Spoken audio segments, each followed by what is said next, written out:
everyone, Live It Like Lisa here, and today's video I have a little Easter DIY for you guys, and what I've decided to do is just to give them a bit of a makeover to bring them in line with our decor that we have currently, which is more like farmhouse rustic type vibe. So what I've decided to do is do like a paper mache technique over the top of them, just to tone, well, pretty much just to get rid of the color. So here's what you're gonna need. Obviously the bunny that you want to cover, some scrap paper. I've just cut up some of the pages into small squares that we're then going to glue onto the bunny. And then the glue I'm using is a PVA wood glue.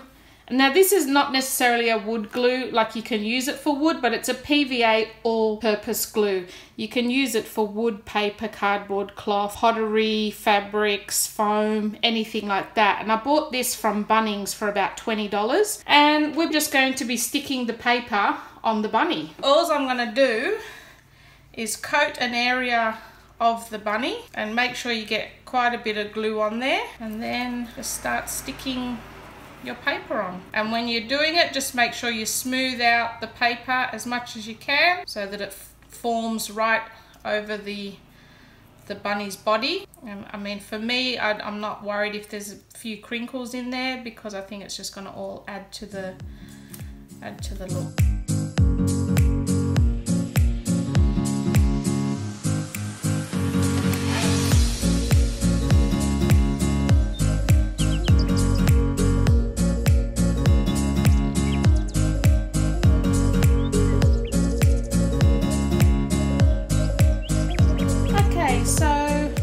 Bunnies have now dried. So now, just to finish them off, what I thought I would use is just a little bit of this lace. I've got a little bit of twine here that I plan to thread through those holes in the lace.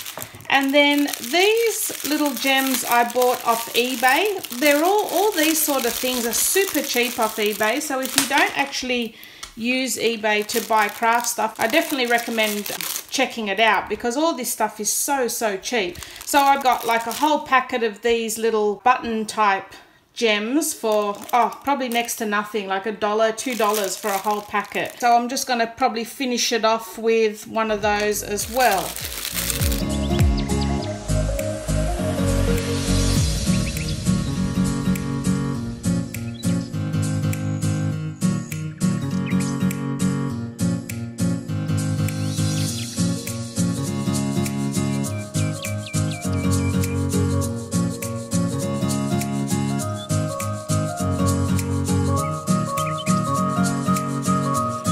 That's the finished bunnies there, guys. That was super quick and super easy. The longest part of that is just waiting for the glue to dry overnight. Well, I hope you enjoyed that video, guys. And if you did, give it a thumbs up. If you have any questions, please don't hesitate to ask them in the comments below. And I will see you in the next video. Thanks for watching.